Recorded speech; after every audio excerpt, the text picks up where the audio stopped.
Namasté, je suis Sandrine Muller-Board, je suis guérisseuse. Je voudrais vous raconter l'histoire totalement surréaliste mais vraie de la manière dont j'ai reçu le don de guérison. Ça va se faire en deux étapes. La première étape, je la raconte dans mon livre L'énergie pour guérir, avec quelques variantes parce qu'entre-temps ça a évolué, donc je vous préciserai. Et la deuxième, je la raconte dans mon livre L'énergie de l'invisible. Alors ça va se faire en deux fois parce que sinon c'est long. Et puis il faut que je vous maintienne en haleine si jamais ça vous intéresse. Ce qu'il faut savoir, c'est, avant de recevoir le don de guérisseuse, je suis patronne d'une entreprise que j'ai créée, qui s'appelle Chic et Champêtre et qui patine des meubles. Ça fait 7 ans que je fais ce métier-là. Je fabrique des meubles, enfin je fais fabriquer des meubles bruts que je reçois dans un atelier à Paris. Je les patine et je les dispatche, je les vends dans le monde entier aux boutiques de déco. Ça, c'est le métier que je fais à la base. Parallèlement à ça, je donne des cours de patine où je vois que je fais vraiment beaucoup de bien aux gens qui viennent prendre ces cours. J'y prends beaucoup de plaisir personnellement, mais au-delà de ça, je me souviens avoir vu plusieurs fois des femmes battues qui reprenaient confiance en elles parce qu'elles avaient fait de belles réalisations. Je me souviens avoir vu aussi des chômeurs en longue durée qui prenaient confiance en eux et qui avaient des projets suite à avoir été prendre des cours de patine chez moi. Et parallèlement à ça, je suis prof de yoga bénévole, je le suis toujours d'ailleurs. Très modestement, hein, j'ai pas des qualifications de folie, mais suffisamment pour pouvoir donner des cours. Et aussi, ce que je faisais depuis longtemps, j'ai donné des cours dans des écoles, alors ou bien dans des CLIS, des classes d'inclusion scolaire, avec des petits groupes d'enfants handicapés mentaux, autistes ou trisomiques, ou alors dans des classes pour enfants précoces, où je travaillais avec des enfants précoces et ce qu'on appelle les autistes Asperger, les autistes surdoués.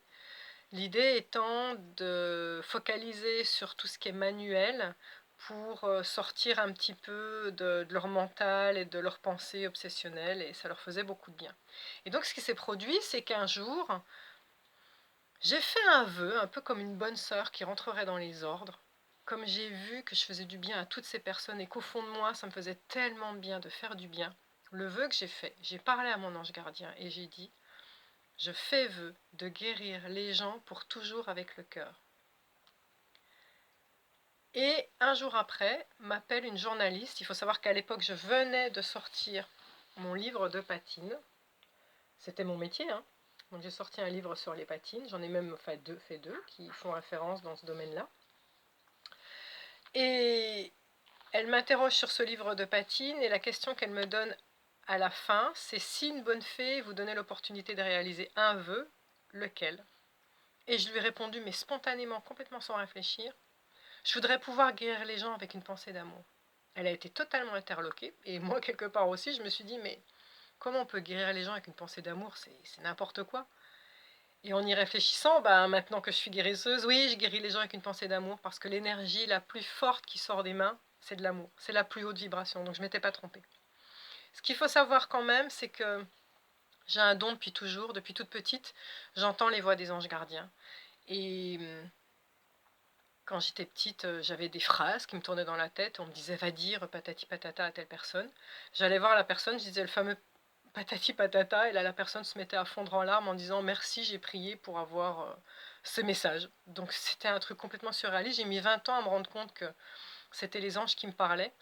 Pourquoi 20 ans? Parce que mes parents sont complètement athées, pour eux il n'y a rien là-haut.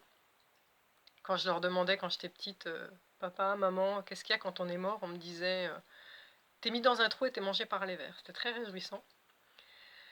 Et jusqu'au jour où je suis allée voir ma grand-mère maternelle, qui est une femme merveilleuse, qui est une sainte, qui a dédié son temps, sa vie, son argent aux autres, aux associations caritatives, qui était la bonté incarnée, la lumière incarnée. Je suis allée la voir et j'ai dit: mamie, tu me crois si je te dis que je parle aux anges gardiens? Elle m'avait dit: mais bien sûr Sandrine, bien évidemment, moi aussi je parle aux anges gardiens. Et c'est là que j'ai su que je n'étais pas la seule et que c'était un don quelque part qu'elle m'avait transmis.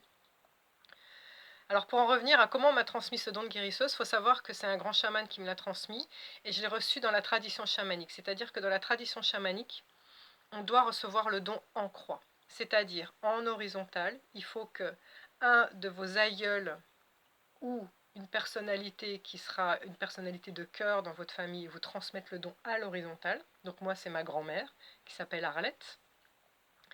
Et il faut recevoir le don en vertical, c'est-à-dire par médiumnité. Il faut que ça vous tombe de là-haut, parce que quand on est guérisseur ou chaman, on prie tout le temps là-haut, et en même temps, on est guidé par là-haut. Donc, il faut prouver quelque part qu'on est capable de recevoir ces messages, sinon on ne peut pas s'autoproclamer guérisseur, bien évidemment. Et d'ailleurs, c'est très intéressant parce que quand je pose les mains sur quelqu'un, parfois à l'avance, je me fais mes petits protocoles, je me dis, tiens, elle a telle maladie, alors je vais poser la main ici, puis après là, puis je vais faire ci, puis je vais faire ça, puis je suis un pantin, je maîtrise rien. Je pose ma main, puis c'est comme si on me disait, non, va là-bas, fais ci, fais ça. Donc voilà, c'est vraiment, je suis complètement guidée par là-haut. Alors, quand j'ai fait ce vœu, que la journaliste m'a demandé que j'ai fait le vœu et que j'ai fait ce vœu intérieur juste le jour d'avant, ce qu'il faut savoir, c'est qu'à peine une semaine après, j'ai un petit couple qui m'appelle et qui me dit « Bonjour, on voudrait que vous patiniez des chaises chez nous ». Bon, donc je vais chez eux, j'adore ce petit couple, un petit couple de retraités super gentils. On s'adore mutuellement. Il se passe quelque chose, un courant, une espèce d'amitié spontanée entre nous. Et quand je les quitte, je les embrasse tellement je les adore. Je patine les chaises et un mois après, je reviens chez eux. Et là, je les vois, ils disaient « Non, toi, vas-y, dis-lui, non, toi, dis-lui ». Et je dis « Mais qu'est-ce qu'il y a ?» Et là, l'un d'eux disparaît et dit il faut qu'on vous donne quelque chose. On ne sait pas pourquoi, mais on doit vous donner ça. Et là, ils s'en vont et ils reviennent avec cette toile. Et ils me disent elle a été peinte par notre meilleur ami, qui était un grand chaman de renommée mondiale et qui est décédé il y a 2 ans. Et là, franchement, j'étais à 2 doigts de tomber dans les pommes. Parce que voilà, il faut qu'on fasse une petite rétrospective. Voilà ce qui se passait depuis 2 ans. Il faut savoir que dans mon livre de patine, voilà, dans mon livre de patine, il y a cette ambiance-là. Ça, c'est chez moi. Il y a une commode avec un œil de bœuf. Je l'avais mis dans mon livre de patine. Et tous les jours, je passais devant cet œil de bœuf. Tous les jours, je le regardais. Et moi, contrairement à tout le monde, je ne voyais pas un œil de bœuf. Je voyais cette toile avec des nénuphars.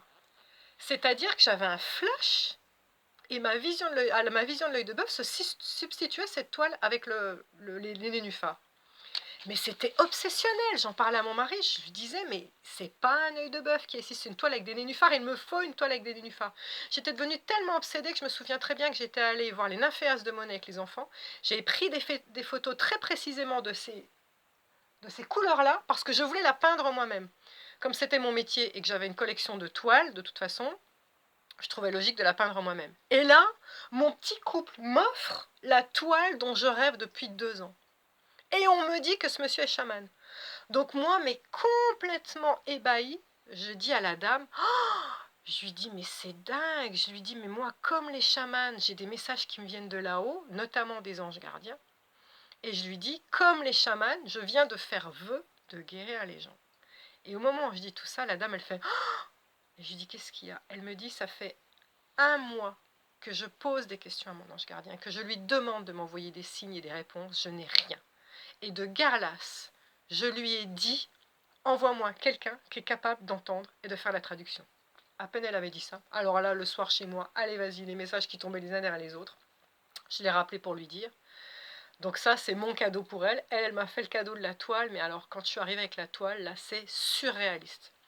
Je prends l'œil de bœuf, qui tient par 2 pitons, d'accord? J'enlève l'œil de bœuf.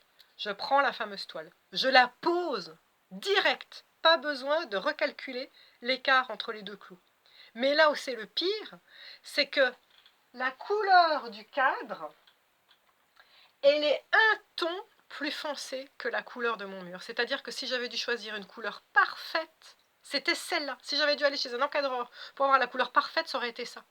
Mais si vous regardez bien, cette couleur-là, elle n'a aucune logique par rapport au nénuphar. C'est ça qui est complètement dingue en fait dans cette histoire.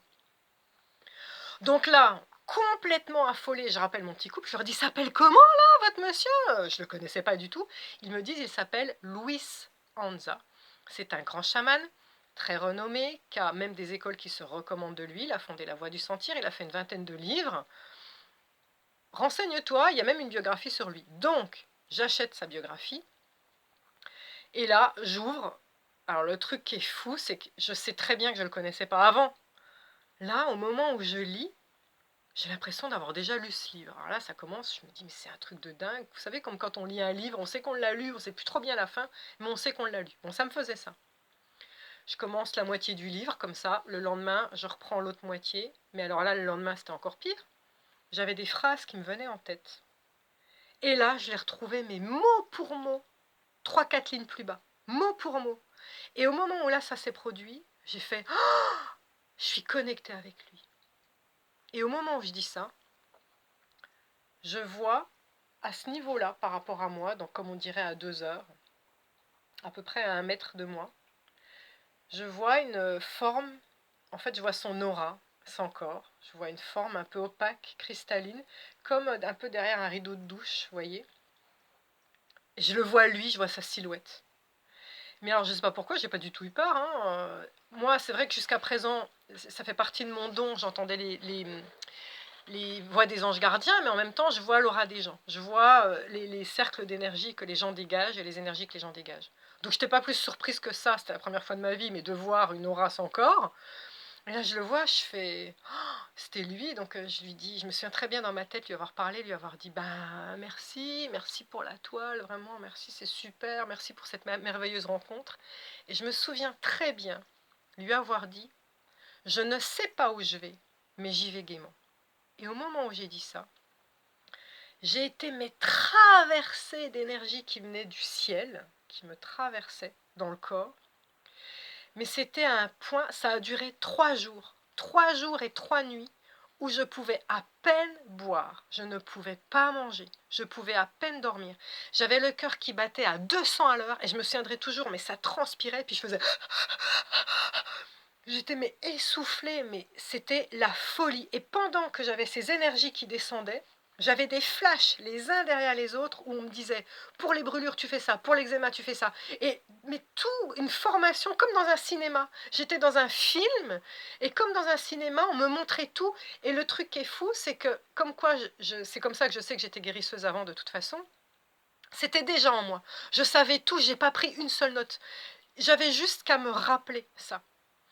Et c'était tellement violent, je me souviendrai toujours, que j'ai dit à un moment, je vais mourir, là je vais mourir, je vais y passer, ça vous sert à quoi? Je comprends très bien ce que vous êtes en train de faire, mais si je meurs, ça vous sert à quoi? Et là, au bout de ces 3 jours, ça s'est arrêté. Donc quand ça s'est arrêté, je me souviens très bien, le lendemain matin, je leur ai demandé, j'ai dit, mais est-ce que ça veut dire que j'ai le droit de guérir? Et on m'a répondu, patience. Et au moment où j'ai entendu patience, mais j'étais comme furieuse contre moi. Je me suis dit, mais bien évidemment, patience, mais qui es-tu? Qui es-tu pour croire que tu peux guérir les gens là comme ça? Mais n'importe quoi, je m'engueulais moi-même en fait, j'étais furieuse. Et là, ça a ri, j'ai entendu rire et on m'a dit, c'est bon, tu peux soigner, t'es autorisé.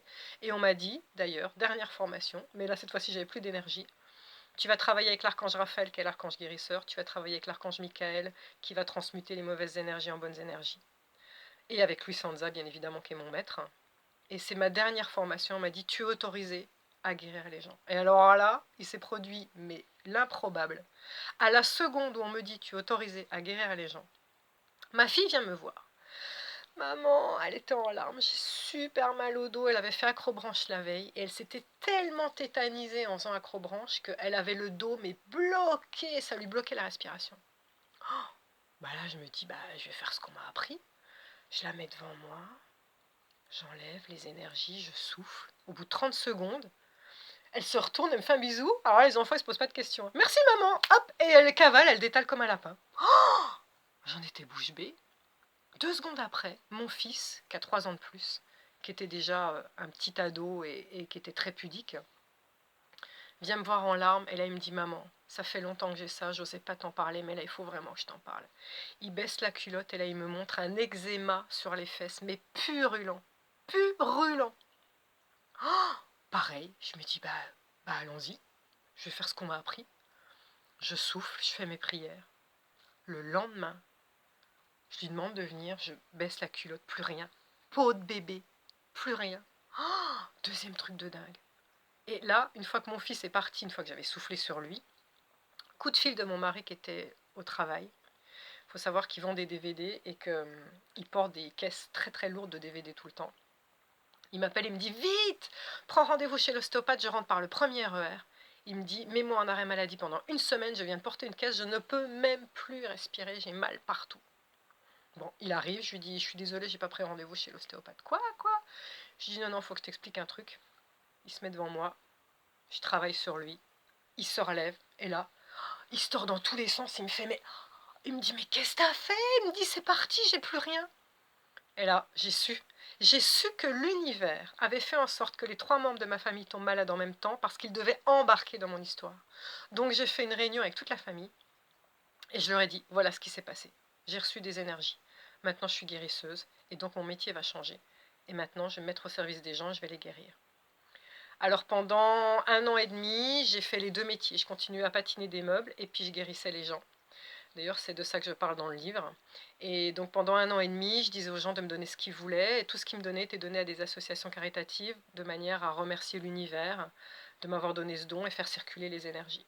Et puis un jour, il y a eu vraiment trop de monde. Euh, et puis le bouche-à-oreille était trop énorme. Alors j'ai, avec gratitude et avec joie, arrêté mon ancien métier. Et je me suis consacrée totalement au don de guérison. Donc maintenant, j'ai demandé l'autorisation, bien évidemment, de prendre une partie parce qu'il faut bien que je vive. Et je prends une partie et je continue à donner l'autre partie à des associations caritatives. C'est très important. C'est très important de faire circuler cette énergie. L'énergie vient en moi, je la donne, mais en même temps, l'argent est une énergie, il faut qu'elle circule aussi. C'est tout à fait normal. Ça fait partie de la respiration de l'univers. Et pour terminer, la chose la plus surréaliste aussi, c'est que Louis Sanza, son métier, il était donc chaman, guérisseur, mais son métier à la base, il était maître laqueur, c'est-à-dire que... Et il faisait des tableaux, la preuve.